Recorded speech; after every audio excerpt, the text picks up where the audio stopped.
L'enluminure s'adresse à toutes les hiérarchies de l'être. Et donc en fait, celui qui a déjà un parcours va pouvoir continuer son chemin. Mais par contre, celui qui est complètement profane va regarder cette enluminure et pour rentrer dans cette enluminure, il faut qu'il retrouve son esprit de petit enfant. Alors les petits enfants, qu'est-ce qu'ils font quand ils regardent un livre d'images? Ils vont s'attacher à un petit détail et ils vont, à partir de ce petit détail, se raconter une histoire. Et à partir du moment où ils se racontent cette histoire, ils rentrent dans une sorte de mémoire archétypale. Ils rentrent dans une sorte de symbole qui remonte à des temps mythiques oubliés chez cet enfant.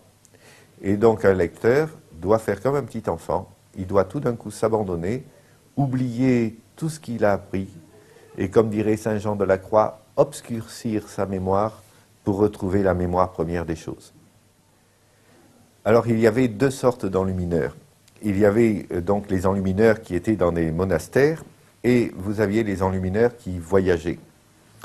Et l'enlumineur qui voyage, va adapter la forme extérieure de ces enluminures aux mentalités, à l'époque et au pays auquel il va s'adresser. Donc en quelque sorte, pour un enlumineur, la forme extérieure n'a pas vraiment d'importance. Il y a quelque chose qui est immuable dans l'enluminure, il y a toute une science qui est véhiculée, mais cette science est immuable puisqu'elle est éternelle, mais en fait, un enlumineur est quelqu'un qui est dans son temps. Et donc, la forme extérieure va complètement changer selon les époques et selon les hommes à qui on va s'adresser. Et en fait, moi, je suis dans ce monde. Je ne vis pas dans un passé romantique ou lointain. Je suis effectivement dans notre société. Et mon rôle, c'est de recueillir toutes les petites lueurs de mes contemporains. Nous avons tous quelque chose à l'intérieur de nous qui est beau et qui ne demande qu'à grandir.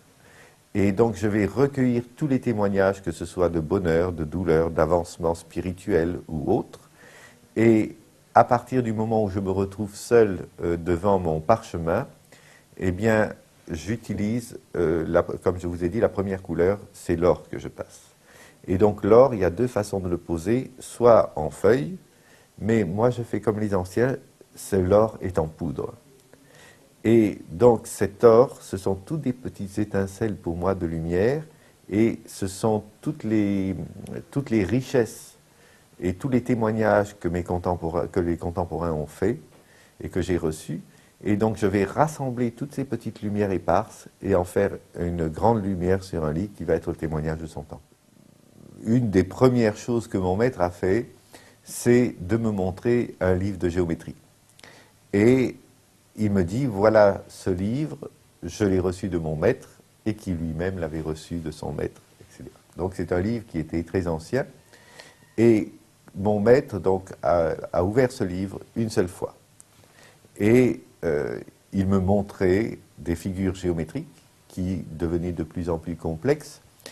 Et là, parfois, il suivait du doigt une forme géométrique, et puis il sortait un son, ou il sortait de sa bouche, ou alors il me citait un père de l'Église, ou un passage du Coran, ou autre. Et le livre, il le tournait inexorablement, page après page, et moi j'aurais voulu graver ce livre dans ma mémoire, et j'aurais voulu que le geste soit suspendu, et les pages défilaient les unes après les autres d'une façon inexorable. Et puis alors, mon maître est mort, alors je l'ai vu qu'une fois ce livre, et il avait laissé sur sa table, donc la veille de sa mort, un parchemin vierge pour faire faire son enluminure du lendemain.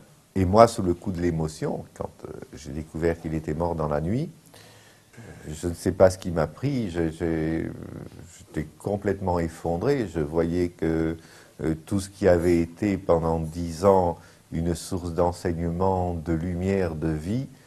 Tout prenait une sorte de couleur de mort autour de moi, cet ermitage, et tout semblait en devenir de mort. Et donc, sous le coup d'émotion, j'ai pris le parchemin vierge comme une sorte d'effacement et de message qu'il m'avait donné. Et je suis parti. 10 ans après, je travaille sur l'Apocalypse et il me fallait une forme géométrique que j'avais oubliée. Et tout d'un coup, je me dis, mince, et le livre de géométrie? Parce que peut-être il y avait dans ce livre de géométrie le secret de ce que je cherchais pour l'Apocalypse. Fou, je suis devenu fou. Je me suis dit, mais je suis idiot. Ce livre m'était destiné, mais non pas pour moi, mais pour que je le transmette à mon successeur. Où est-il? Alors j'ai commencé une sorte d'enquête intérieure, et je ne vous dis pas, de remonter dans ma mémoire pour savoir si mon maître ne m'avait pas laissé un signe pour que je puisse retrouver ce livre. En tout cas, à un moment, j'ai été affranchi du livre, j'ai retrouvé ce que je cherchais. Il y a un passage dans Saint Jean, c'est le moment de la femme adultère. Et il y a donc le peuple qui amène cette femme adultère pour la lapider. Et c'est là où Jésus dit cette célèbre phrase que celui qui n'a jamais péché jette la première pierre. Et c'est le seul moment où Jésus trace quelque chose sur le sable. D'habitude il parle, mais là il trace. Qu'est-ce qu'il a tracé sur le sable? Et le seul témoin, parce que les autres aveuglés, le peuple aveuglé par leur haine contre cette femme adultère, eh bien, eux ne voyaient pas, mais elle était à côté de Jésus. Et elle a vu, et elle était témoin. Et c'est elle qui, au fond, a retransmis, puisque c'est la seule, a retransmis ce que Jésus avait tracé.